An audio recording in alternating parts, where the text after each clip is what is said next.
ladies and gentlemen. Thank you all very, very much for coming out and joining us this wonderful Thursday. We did have a bit of summer. I was hoping that it was going to take us through to at least this Thursday. Bit nippy. But we're here, we're alive, there's sunshine in our hearts because you're all here. Thank you all very much for coming. Give yourself a round of applause, please, for getting out. Let's test the acoustics in here.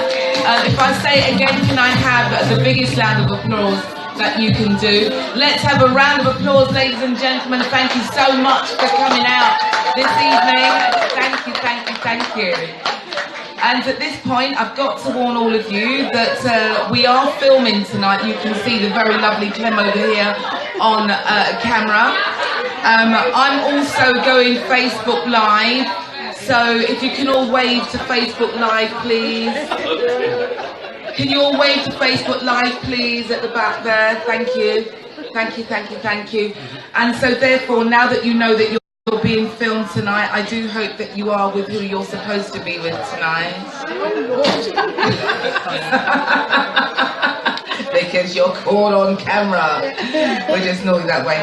Alright, so we're just getting lined up now, and I'm just very, very happy to say that we have got a local MP representing Labour for Battersea. I think that she's absolutely adorable. I really did, you know. I thought the way that we would approach our chat with her would be to kind of introduce you to some of her work. So I can't even speak, I'm so excited. I spent some time kind of going through some footage, so we get to see her performing live in the Houses of Parliament. Now, you know how they crab it in there. Well, my girl stands her ground. And not only does she stand her ground, she looks so gorgeous as well. She has brought some fashion to Parliament. She's here giggling away, and honestly, when you see her, you give her a round of applause every time you see her walk onto that screen. So I've got about 3 or 4 pieces to show you where she's fighting for some of her cause. And one of the things I'd like you to look out for as well is that you can see that she's quite new, and she's literally been catapulted into the lion's den, that being Parliament, all right? So you know how they carry on. And you see her, she gets in there as a young bee, a new bee. She's got her papers, but then as we go through the videos, you see my girl on fire without her papers and just talking the things. That's it, give her a round of applause. Thank you very much. This is the first one. So what I thought I'd do is I'd start off with a piece of footage where she's been interviewed, and it's really pop. It's a pop quiz, so they're asking her silly things like, you know, what's your favourite coffee, what's your favourite colour? And what I love about this piece is that you get to meet the real character. You know, not all MPs are stuffy. In fact, a lot of MPs do have a sense of humour, and Marsha is one of them. So let's get to know her through this video. Run the track. Can we all see it? She's going, oh my God. My name is Marsha D. Cordova, and I'm the Member of Parliament for Battersea. Why did you decide to go into politics? I wanted to go into politics because I wanted to make a difference and be a voice for those that don't have a voice. Tea or coffee? Good coffee. Blue Mountain coffee. Wow, you a bit of a coffee snob? No. Are you a Europhile or Eurosceptic? Oh, come on now. You're a file. What's the thing you most dislike about Battersea? Okay, so I don't dislike this, but, you know, if we look at, say, the Battersea Power Station, that just is probably the biggest example of inequality, and I want to redress that. What's your favourite crisp flavour? Oh, smoked bacon. Chicken. I hate cheese and onion. What accomplishment are you most proud of so far? You know, living with my visual impairment, obviously, I've had to overcome many barriers, and so each kind of milestone that I achieve, it's always, you know, that's a great accomplishment. But the most recent one, obviously, is being elected as a Member of Parliament. There's only just over 650 of us, so it's a pretty big accomplishment, I think. What's your favourite karaoke hit? Don't laugh, I love Dancing Queen. I can't even have to share that, but I love it. Should there be more MPs with disabilities in the Commons? Gosh, Absolutely. We need to be as open and inclusive as possible, and I want to see more disabled people enter the House of Commons and the Lords, actually. In fact, the Lords are doing much better than us in the Commons. Why do you think that is? Well, I suppose there's a selection process in the Commons, isn't there? I mean, we're running a campaign, and running a campaign isn't probably the most successful thing for some people that live with a disability. Do you think there could be more support in place? Gosh, yeah. But can I just say, my party has been incredibly supportive. Why are you signing from your campaign? There were so many funny times from the campaign. We ran. There's one that's we have this great guy, he's a great party member, and his name's Joseph, and he wears red. Like hat, suit, glasses, shoes, bag, the lot. He just rocks it. He's just labour through and through. He's probably the best thing from one of the best things from the campaign. And the people, obviously. Jeremy Corbyn invites you to Christmas dinner. What do you bring as a gift? As a gift, I'm going to bring some Jamaican rum cake, and I'll be also bringing some rum for myself. Would you ever want to be Prime Minister? I'm quite happy being a constituency MP, thank you, right now. What's the one big thing you want to actually do in Westminster? Oh gosh, I really want us to tackle the housing crisis and the housing inequality that's happening in London at the moment, and more importantly in Battersea. So you were giggling all the way through that. Yeah. Come closer. What was running through your mind? When we filmed that, it wasn't long after I actually got elected, and so what the theme was to kind of get in touch, basically interview all the UMPs from all of the different parties and stuff, and so you didn't really know what to expect, so you're just having all these questions fired at you. And I'll be honest with you, they took out a lot of the questions because there were some real funny ones that I will never share. And did you think though that becoming an MP could be quite so glamorous? I think being an MP and actually, committing yourself to service really, because when you're an MP, you're actually serving your constituents, you're serving a community. And I think that the most important thing for me is to ensure that I do that job well. And if that comes with, perks, that's great. But if I can ensure that I represent the people of Battersea to the best of my abilities, and I can help and address some of the things that I stood on when I ran as a candidate, which is addressing things like the housing crisis, then I'll be quite satisfied with being able to serve the people here well. All right, well, as I introduced earlier, thank you for that answer. As I introduced earlier, you're really fascinating to watch, you really, really are. So I pulled out probably one of your first appearances in the House of Commons, and this was where you was stating your case for, was it universal credit for the disabled? Tell us about that day.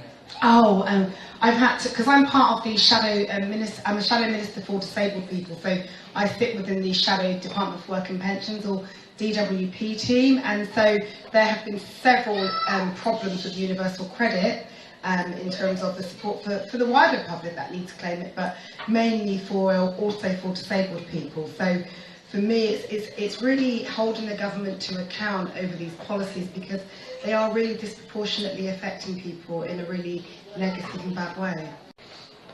Thank you, Mr. Speaker. This Sunday, the 3rd of December, is the UN International Day of Persons with a Disability.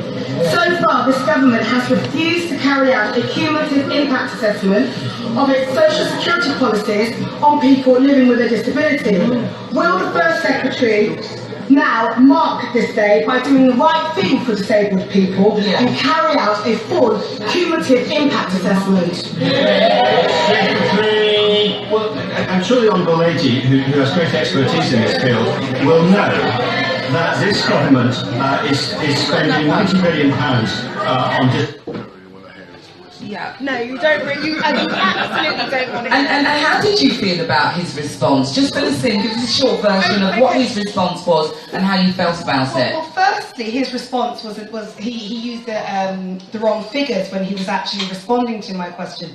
So I actually challenged him after about the figures that he gave, because he claimed that the government had spent 90 billion on disabled people, when in fact it is nowhere near that amount. Oh, sorry.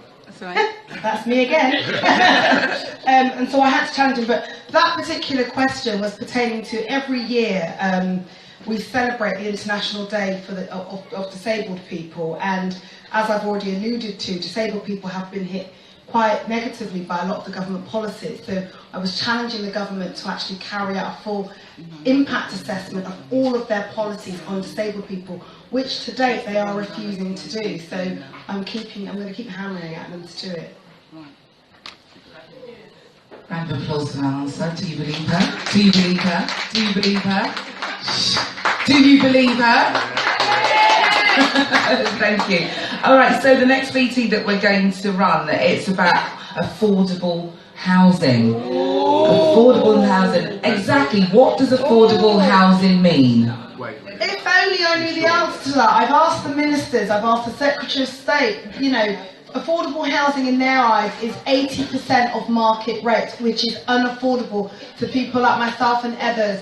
No one can afford that. And I believe that we need to scrap what they claim is their definition of affordable homes, frankly, because it's not actually working. And not wanting to get too political, but Labour have said that they will scrap that current definition of affordable homes. But I talk about that a lot in Parliament because I believe here in Battersea there is a housing inequality in the sense that we've got on 9Ls, we have so many new developments going up along there, all of these glistening new buildings, and most people cannot afford to live in them.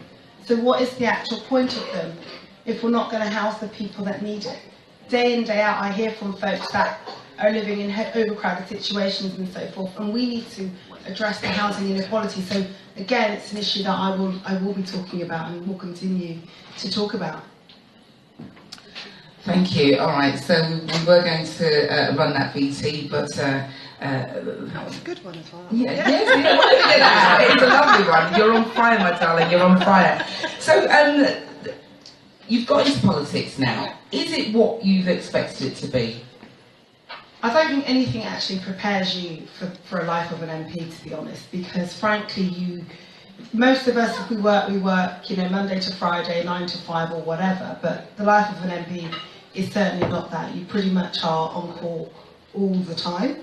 And that's no bad thing because again, you choose to serve. But you pretty much become, people think you're Superwoman, and whilst I like to think I can do those things, you can't do everything. So you have to have a team of people, and I'm really lucky to be blessed with some good staff that work alongside me to enable me to actually, you know, be a really good and effective Member of Parliament for Battersea. Thank you. I mean, I've noticed that the causes that you've chosen to champion, do you pick them yourself or are they allocated to you? Oh no, I mean, no, definitely not allocated to you. I choose the areas that I want to focus on during my time in Parliament.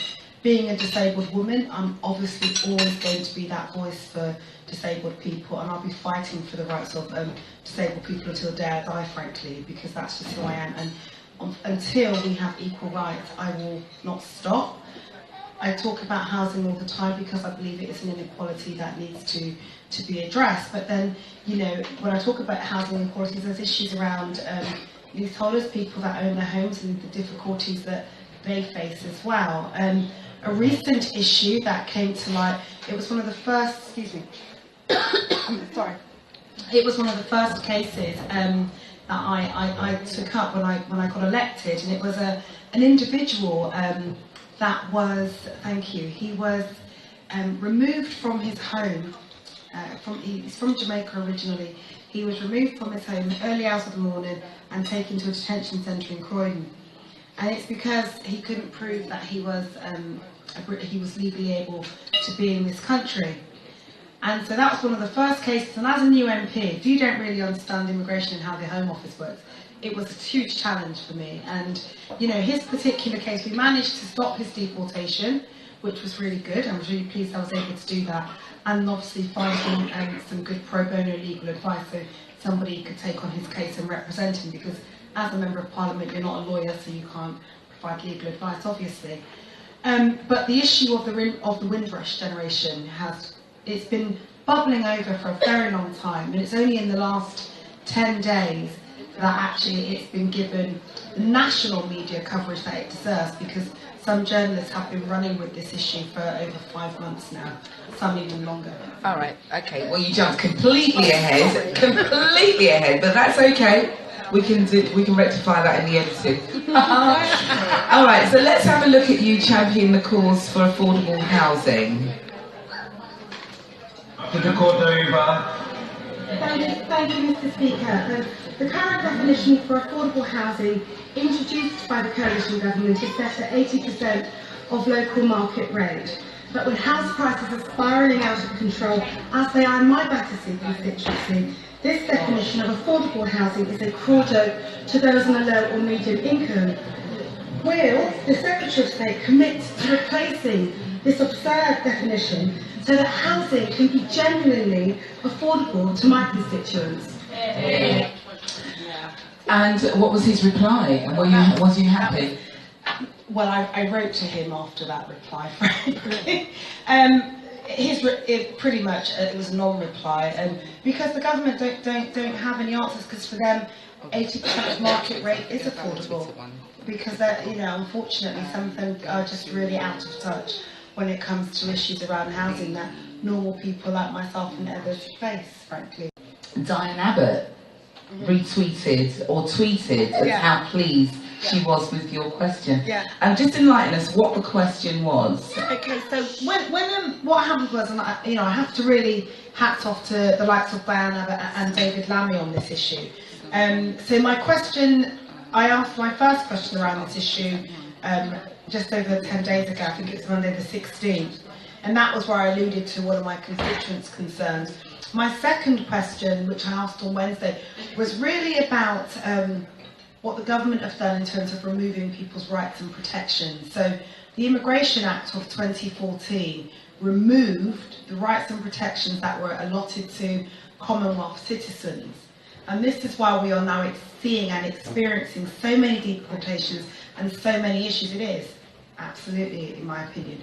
So that's what my question was. And all I was asking the Home Secretary was, will she restore those rights and protections by introducing legislation? And she again didn't answer my question. So what I've also now done is I've put that down as another written question, so that she has to provide me with a full written answer to that question, because I've asked her the question already twice now, because again this could all be over. Actually, all the problems people are facing now could be over if she just laid before Parliament on Monday morning or Monday afternoon, because the House doesn't sit until 2:30, a statutory instrument restoring all of those rights. They can choose to do that, but they're choosing not to. Give her a round of applause for this performance in Parliament. It cannot be easy, because when I was watching you in action there, when that voice at the beginning calls your name, what's running through your head at that time? Because you don't actually know when you're going to get called, so you have to do what's called bobbing. So you have to keep standing up and sitting down, and the speaker then calls who he wants to speak next. So you're pretty much just hoping you get called. So you've got to also listen out for when your name gets called. So if you don't hear him call your name and you just ignore him, he won't call you. A bit like bingo. A bit like bingo. Yeah. Can I just ask you, because sometimes when I tune in, Billy No makes me, and I've watched how they're carrying on in the chamber. What's it called? The chamber. The chamber. I noticed that there are some topics you'll have a full chamber, and whilst others it'll be empty. Isn't it that like not turning up for a job? No. So one of the things that I learned when I got into Parliament as well is being in the chamber is just one part of your role in Parliament, because there are committees that MPs sit on. We have our surgeries, you have meetings with different organisations. So for example, I did my first adjournment debate last week Thursday, and that was on fire safety and remedial works for tower blocks, because unfortunately the council aren't hurrying up and removing cladding from some of our blocks. So I called for an adjournment debate now, because that debate was really about me speaking to the Minister about my issues. There were only about 4 other MPs in the chamber, and that's because those MPs were from Croydon, who are also experiencing similar issues, so they could then also join in my debate, but the chamber itself is just one aspect of it, and every day you'll have things like urgent questions, like Diana had an urgent question today, because it has come to light that the Home Office did have targets for deportations, and so she called for an urgent question on it, and it was granted. And so people with an interest will be in the chamber for that debate. Sometimes you'll have the Prime Minister's questions on Wednesday afternoons at midday. The chamber will always be packed because, you know, it's Prime Minister's questions, so it will always be really busy. But people sit on different committees, whether that's the Home Affairs Select Committee, or people have different groups, or party parliamentary groups. So there was so much else going on. So, for example, my day today, although I was in Parliament, I was in Chamber for some of my day, but I also had 4 different meetings, some with businesses in my constituency, some with a disability organisation, and someone came to talk to me just about access issues in the constituency. So it really does vary, but the key, I mean, you will be in the chamber for issues. So, for example, on next Tuesday, next Monday, for anyone that wants to come along to it, there will be a Westminster Hall debate based on the petition that exceeded 100,000 signatures in relation to the Windrush issue. So that's going to be debated in Westminster Hall on Monday, but also it's going to be debated in the chamber all day next Wednesday. I take my hat off to David Lammy and others who that have really championed this. I would say journalists have been trying to report on this for months, and you know, Sunday, the 15th of April, the government refused to meet with 12 heads of state from the Commonwealth countries, refused to. And they must have recognised this was a huge error in their own judgment, because by the Monday they changed their tune and said they were going to meet with them. But actually it shouldn't take any pressure from MPs, the media or anyone. It's just hugely disrespectful what they have done to the Windrush generation, and that is why it cannot stop until, in my opinion, they restore their rights and their protections. That's why, forget the helpline and all of that stuff, yes it's fine, but they can restore their rights and protections very easily, and that's what I'll be pushing for. And do you think that you're going to achieve what you set out to do? Does it look like there's a light at the end of the tunnel? Well, I think we have to have hope, right? I mean, you know, we've got to go in with this thinking we can make a difference, and I think it is possible. Yes, I do. I think usually stories don't last this long, and this has been headline news in the media nearly every single day now on all media outlets. Because regardless of what you think, everyone's outraged at what the government have done. They've used hostile policies, their hostile immigration policies, to affect a certain group of people that have been here for 50, 60s, 70s, who were invited here to help rebuild their country after the war because they lost 40% of their male population. So frankly, they built their hospitals, and worked in their hospitals as well. You know, some of these people have lost their pensions, their homes, their jobs, whatever. No amount of compensation can actually meet their needs. Do you know what I mean? Nothing can kind of actually answer to what they've done to them. Sorry. That's all right. That's all right. That's why you're here. That's why you're here. How important do you actually think Black Heroes in the Hall of Fame is to the world, I guess? Well, look, in whatever sphere we live in, we have to acknowledge our Black heroes. We have to acknowledge those individuals that the unsung heroes as well, is what I would also say, because there are others that are doing fantastic things that we don't even know about, or we don't always hear about. So I think we have to always acknowledge those that have come before me. Like, I know, and I said this to Diane Abbott not too long ago, in the sense that she was elected over 30 years ago. She was the first Black woman to go into that place. She's actually in the Hall of Fame. And rightly, she was inducted in the Hall of Fame. And rightly so, right? Because ultimately she went into that place where there was no Black people. There was none. And even me being in there, and a few of us being in there now, we are still the minority, right? And so everything she's had to endure over those 30 years has enabled, and the barriers and the doors she's had to kind of break down, and the glass ceilings she's had to crack open for people like myself to come through. And so, ultimately, we all owe her so much. I mean, it wasn't even she wasn't the first. It wasn't a black man that did it. It was a black woman that did it. A mother that did that, you know. And so for us, that's why even for me, my journey, I'm a black woman, but I'm also living with a disability. So I ultimately want to make sure I break down all those barriers so that there are more disabled people that feel that they can enter a world of politics. Thank you very, very much. So tell us, how can we get in contact with you?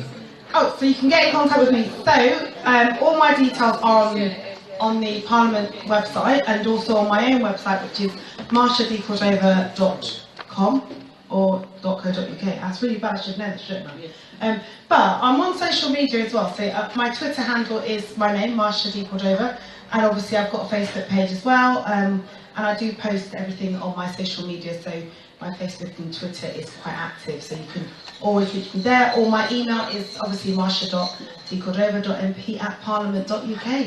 Where's your name from? Cordova.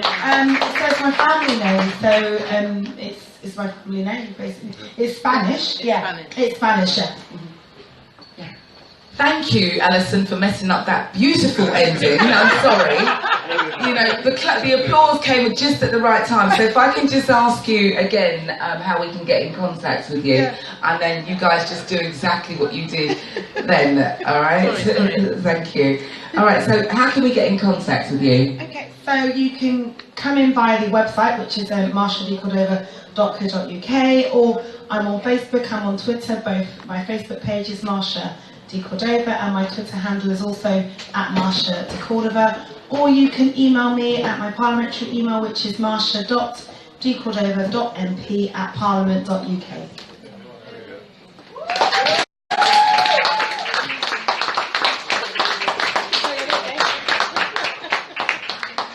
Thank you. All right, so I've got a really lovely treat for you, Marsha. It's your favourite song, karaoke song. Oh no! There you go. Maybe you'll give us a line. It is a good karaoke. It is. I love this tune. Karaoke. I love this tune.